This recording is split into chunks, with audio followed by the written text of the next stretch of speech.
George Kilpatrick, Inspiration for the Nation, celebrating people we feel good about. We've got somebody who used to, hang out in the Q's for a minute or two. Etan Thomas, former Syracuse Orange basketball great, NBA veteran, retired from his most recent team, the Atlanta Hawks, who spent most of his career with the Washington Wizards.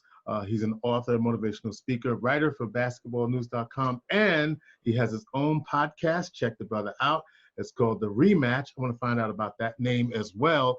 And he's had a chance to interview some of the greats. But Etan, if you've been watching his timeline, if you've been listening and watching him, he's always been someone to speak out around these issues. And Etan and I was first introduced, he may not remember this, but first introduced by a good friend, Carol Perry, who used to have a store on the South Side. She used to do refrigerator door. And Etan was one of the athletes, one of the few who actually came down to the city and did work in the community. And Carol would say, hey, you know what, Etan, there's Etan over there. And so we're happy back in the day, right? See, right? That was back in the 90s. That was when I was at Syracuse. That's when you were at Syracuse, right? So just throwing that history out there. But Etan he's author of several books, including Athletes and Activism, which is why we're talking to him today. And why is this topic front and center? It's interesting because I think about the book that Laura Ingraham wrote some years ago, where she told athletes to shut up and dribble. Right. And there was a lot of pushback and reaction to that. But people don't realize that athletes have had a long history of activism in this country, even if we haven't been paying attention to it. And of course, most famously, Dr. Harry Edwards in the Mexico City Olympics with the Black Power salute and all of those things. And of course, Muhammad Ali, Mahmoud Abdul-Rauf with the Denver Nuggets, and it goes on and on and on. But the Milwaukee Bucks, during this NBA season, during the bubble, to protest the shooting, the shooting of Jeff Blake in Kenosha, Wisconsin, decided, and they didn't tell anybody, they didn't ask for permission, they decided that they were going to not play their game against, I believe it was the Orlando Magic, and as they're playing in Orlando in the NBA bubble. So that's my setup for this, Etan. Let's talk about how bold was that for the Milwaukee Bucks to make that decision and put some money on the table. I mean, it was definitely bold. And they're walking in the tradition of the athletes in the past who have historically used their positions and their platforms to be able to speak on different issues that were going on. And you mentioned Laura Ingraham earlier, and it's interesting. I in my book you mentioned "We Matter: Athletes and Activism." I had the chance to interview a lot of different athletes, the pioneers, the athlete activists from the past, like Dr. Harry Edwards and Mahmoud Abdul-Rauf, people who you named. And so I interviewed Bill Russell and Kareem Abdul-Jabbar. And they both told me that they were both told to shut up and dribble. Like I specifically asked them about that. They was like, oh no, this isn't anything new. Kareem said that he was told to shut up and dribble every time he spoke about anything. Bill Russell said, everything was great, when I was winning championship after championship with Boston. But then when I started speaking about the segregation and racism, then they told me to shut up and dribble as well. So that's definitely nothing new. And they're going to keep on telling athletes to shut up and dribble when they disagree with what you're speaking on. So if they agree with you, then it's different. Right. Then they'll invite you onto their shows to talk. Then they'll have, Herschel Walker, speaking at the Republican National Convention. They didn't tell him to shut up and play, but because he agreed with them. And that's the caveat. That's the difference. But I'm proud of how the athletes have been using their voices currently. In the NBA, what they did, it reverberated throughout the entire world. You saw the MLB, who is not, they are not, the most politically, outspoken group right now at all whatsoever. And they stood in solidarity with the NBA players after Jacob Blake was shot 7 times in the back. So, the way the athletes are using when they're in front of the media and explaining and breaking down to people why they were going on strike, why they wanted things to change, and what they're going. It brought humanity to a conversation. Because usually what happens with this is whenever this happens, then you have mainstream America that goes into conversations as far as, okay, well, did he do everything in compliance? Did he follow the rules? Did he, trying to justify the police acting the way they acted, and or demonizing the person who was shot or killed? That's usually the pattern that happens. It's a script that you can just write. It's a movie that we've seen that movie so many times. Right. Even the Kenosha, Wisconsin shooter, whatever his name is, there was a headline, I believe that who called it out? But Viola Davis called it out. She showed a headline in the New York Post showing, Jacob Blake might have had something in his system or something in the system or whatever, and the fact that whatever this guy's name is from Kenosha, they showed him doing graffiti or community service. Right. The guy that's just shot 2 people. Right. Yes. And so this is systemic racism at its height. Definitely. You talk, and of course you interviewed Bill Russell and Kareem Abdul-Jabbar back in the day, and how much of, well, before I get to that, let me go back to the fact that LeBron is someone who wears his activism, very publicly, like he is intentional, it seems, around when he speaks out. And I don't know if that means that a lot of other players, if you believe, follow that lead. How important is it that he speaks out? And then there's also the ultimate comparison, going back to what Michael Jordan did back in the day. And so how do you feel about that kind of comparison as well? So LeBron speaking out on what that means, but also you always run back to, but when Jordan was in, he didn't really do that. And that he might be doing some different things today, but I'm just saying back in the day. Well, there's definitely a difference. When you have the star player, the top guy, the number one person in the sport speaking out and being so active, that influences other players. In my book, I don't want to keep referencing my book, but there's an example for this. Well, this is what you're the expert, man. So go ahead. I interviewed John Wall, the point guard for the Washington Wizards, and he specifically is telling how LeBron inspired him.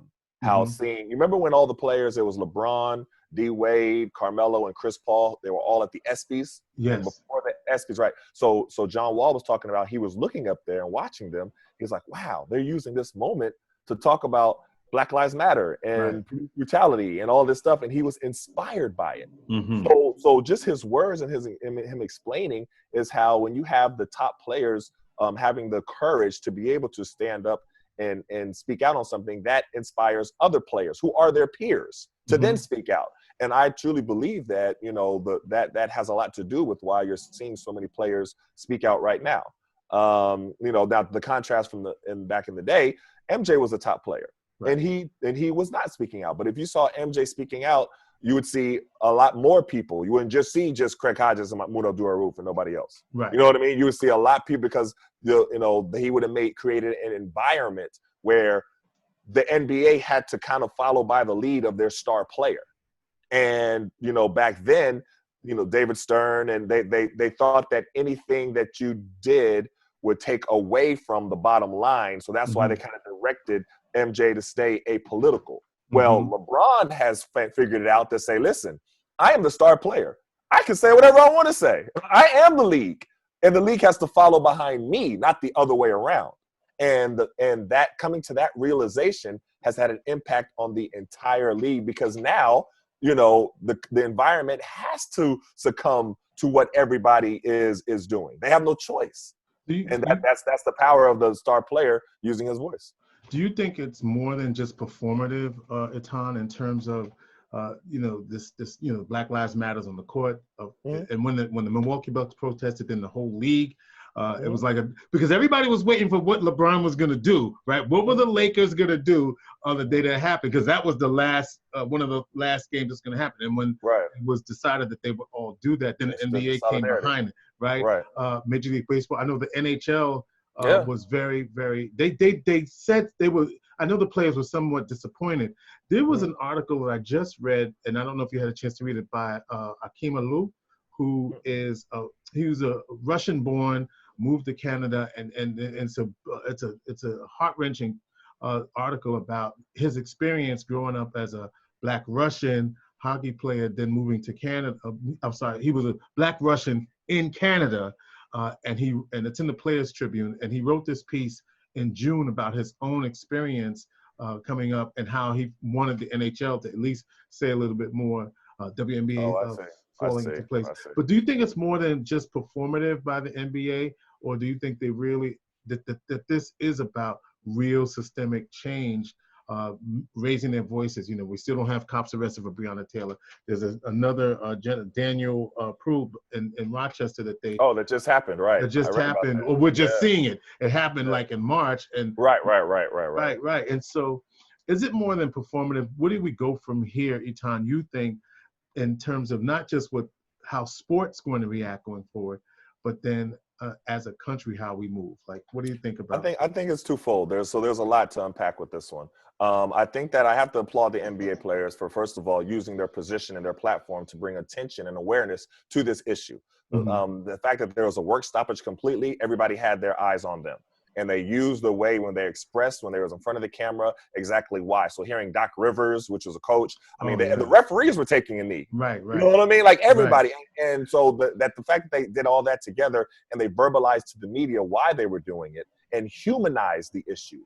You know, again, and that was very important. Then also they established the social change, I don't want to mess it up, but the social change fund, where they have a collection of athletes. You know, I think Carmelo's in there, and LeBron and everybody else, and then they have a few NBA CEOs. I don't call them owners for obvious reasons, but NBA CEOs, and they have a few presidents, a few coaches, stuff like that, and they're specifically going to push for change in different cities. One of the things that I've been calling for, I wrote about it a couple times, I've been saying it on different programs, MSNBC, CNN, is that I want them to push more for change from the billionaire CEOs.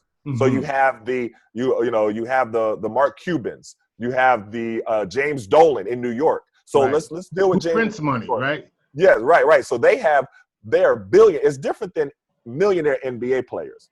They're billionaires, so they have power in the specific cities where their teams are. So James Dolan has power in the city of New York. But he has power. Let me say. So what I was calling on them to do was to push those NBA CEOs, not be satisfied with them saying Black Lives Matter, looking in the camera, or making a statement, but to use their position and their power to actually come for change. And this is what I mean. So he's a billionaire CEO. That means that he rolls into circles and it goes to the events and everything like that the power brokers in New York City are at. So there I was like, we'll pressure him to be able to put pressure on the city, right? To say that if the NYPD, if the New York Police Department does not adopt these police reforms, these police accountability measures, that we will withhold funds from you.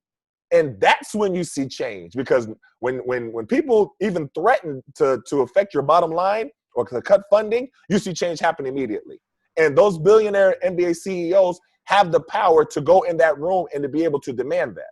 That's the level of push that I want. I want us to get, and it's not even being greedy. Like, I just don't want us to be satisfied with symbolism. Symbolism is cool, and there's a place for it. But but we can't get lost and be satisfied with just symbolism. Yeah, you're right about that. And the point I was going to make is that James Dolan, the Knicks, were the last team in the NBA to make a statement on the death of George Floyd. And very reluctant.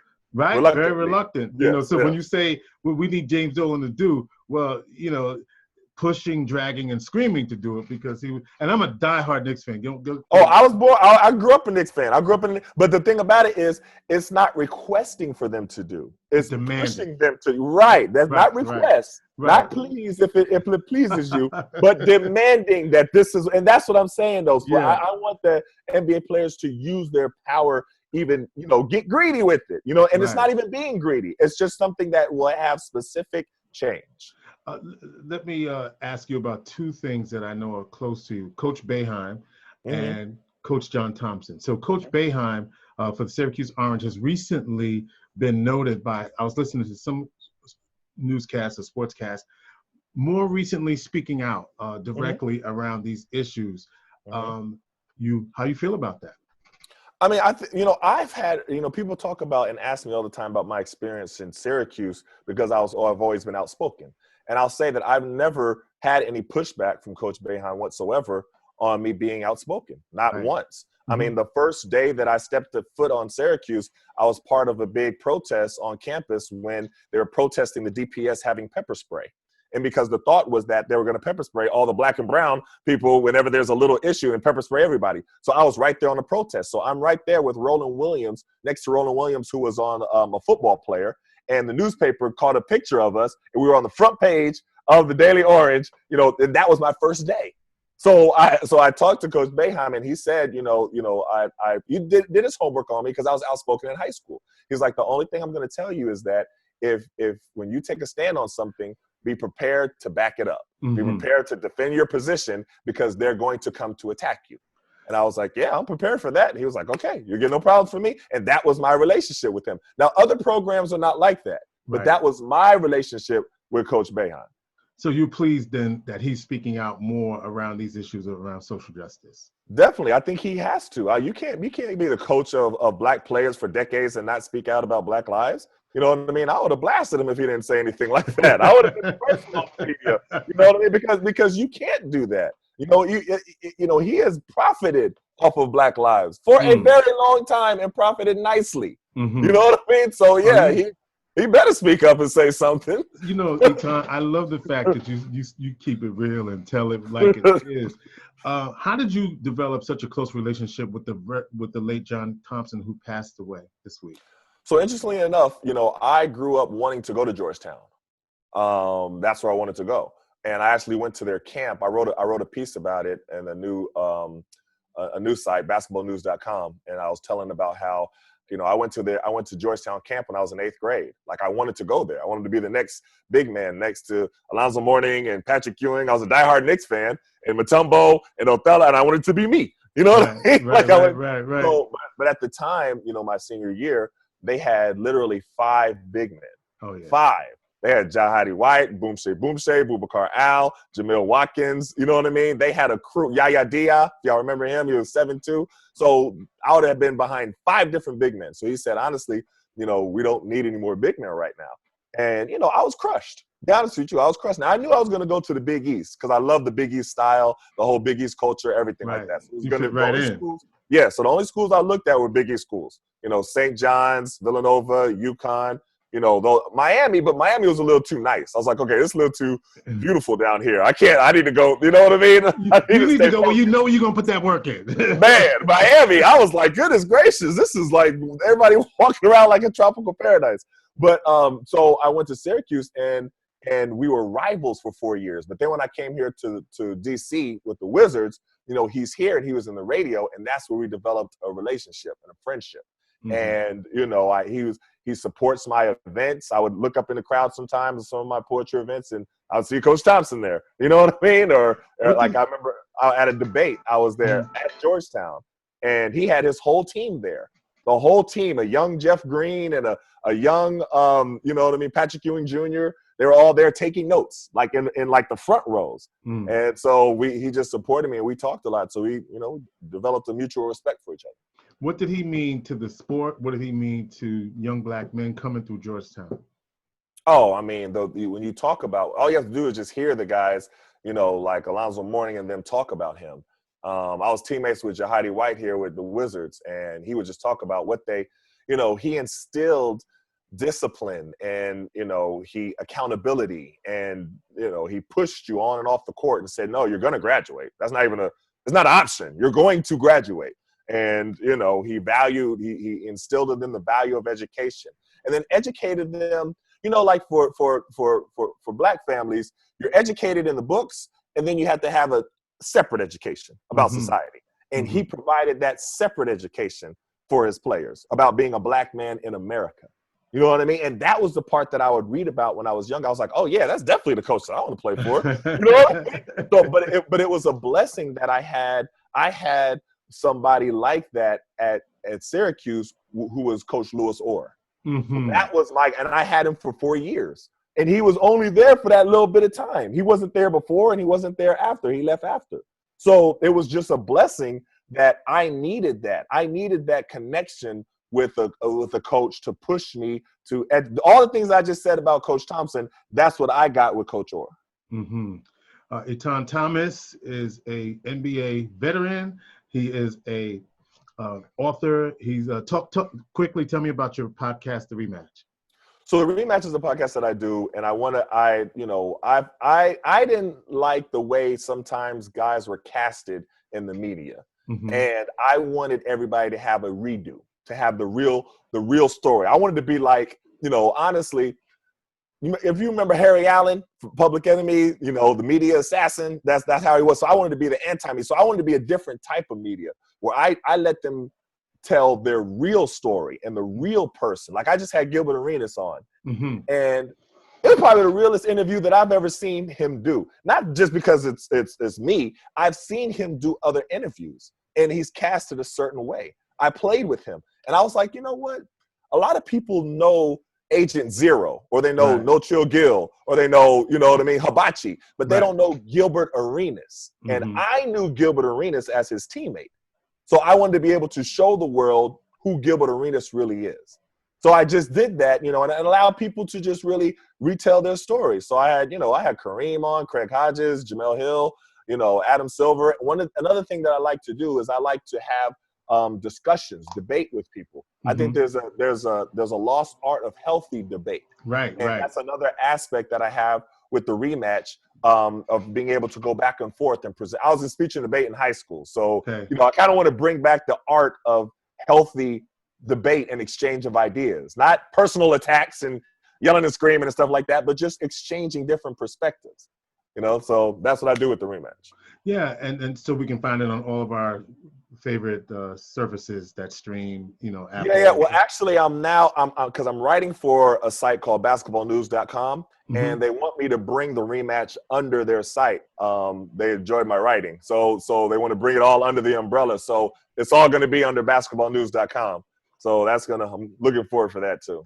Yeah, Etan, I guess before we go, again, what would you like to say to people out here that are sitting on the fence around how they should be reacting in this moment? What the expectations are from athletes in particular, and from all of us. What would you want to leave us with? I think there's a lot, and I'll say one thing. Let me take it a different direction for a second here, because I just did I just posted it actually this morning. The timing is impeccable. But I just posted this morning a town hall discussion that I conducted with Black Oranges, which is a group. You know what? Thank you for saying that. That was on my list. Oh, it's all good. It's all good. It's all good. It's all good. Right, because talk about what Black Oranges is, and then what you did with the town hall. Well, it falls right into your question though. But it's a collection of former athletes, started by former football player Brian Tarrant, and so he just reached out to all the different athletes and saying, listen, we need to be able to use our collective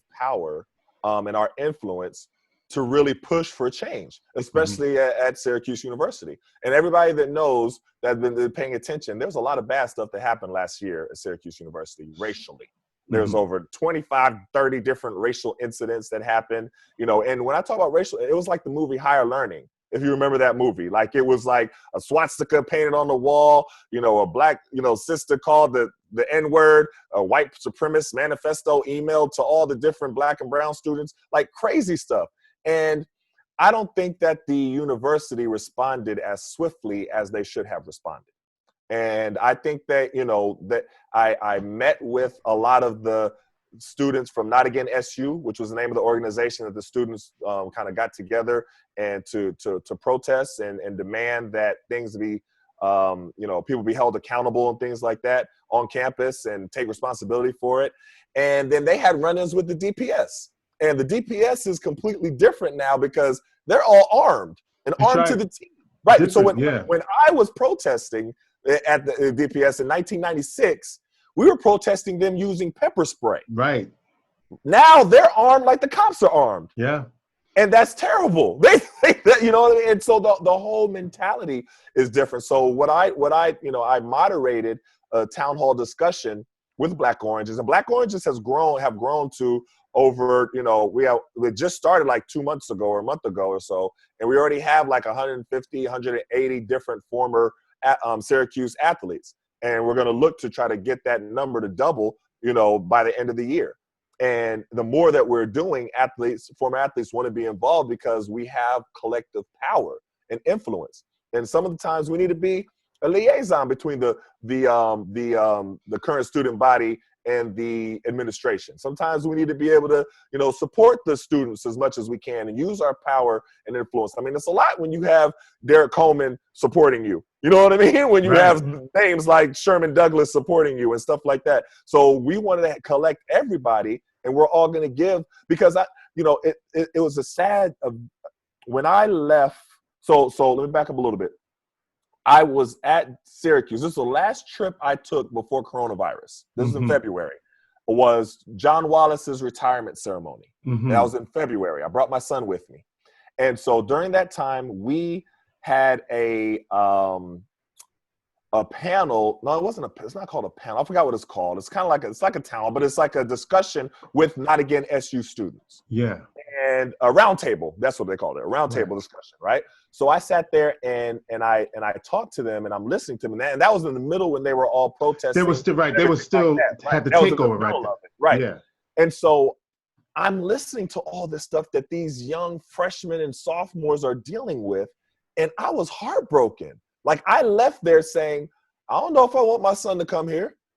That's what I left there saying. You know what I mean? Of course, my son, me and my wife were both Syracuse alma mater. We got Syracuse all over the place. Our kids have grown up kind of indoctrinated with Syracuse. You know got the orange in your blood. Yeah. All over the place, right? But I left that meeting saying, and of course he can go wherever he wants to. You know what I mean? I'm not going to force him to go. But of course, that legacy thing is definitely a thought of your son following your footsteps, going into the same school. And I left that roundtable discussion saying, I don't want my son to come here if this is the environment that's here.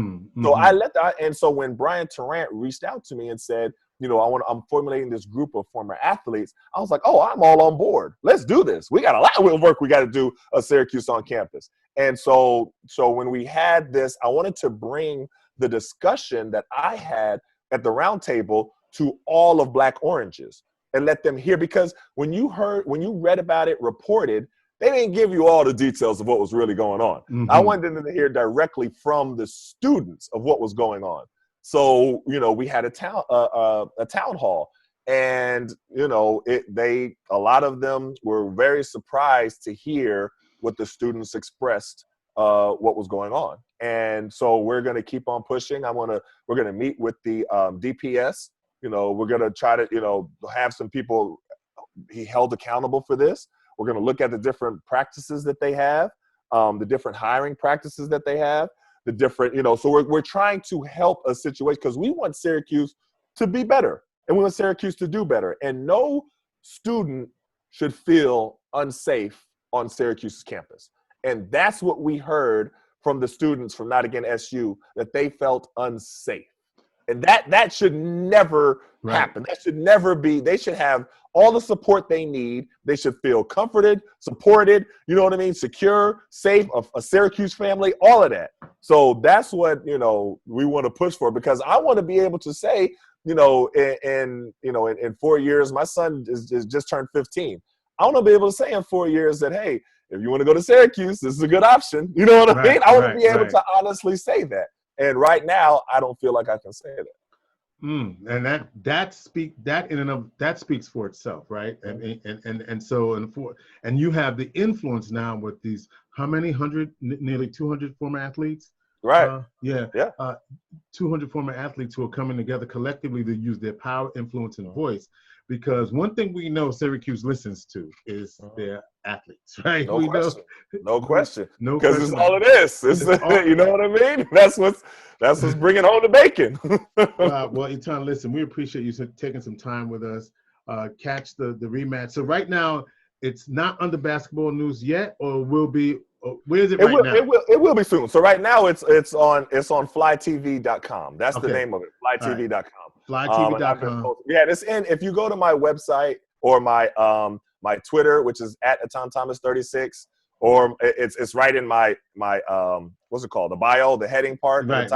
Yeah, and it's the same thing on Instagram at Etan Thomas 36, and it's right at so you can just click it and you'll go to all the interviews. EtanThomas.com. Get his book, Athletes and Activism. The brother is doing the work. I'm trying to. There's a lot of work to be done. But it's a blessing to be in a position where I can do this work. Okay. You know what I mean? I don't have to worry about, towing any line. I don't have to worry about being careful what I say because the boss is going to, fire me. I've been blessed to have played in the NBA, get a career, get a degree in business management, hanging up right there behind me, degree in business management. So I manage my money well. My portfolio is doing well. So I can say what I want to say right now. I have financial security. And that's the thing. A lot of times where some people, they can't say what they want to say because they're in a position where they have somebody above them that is saying, don't say that and don't say that.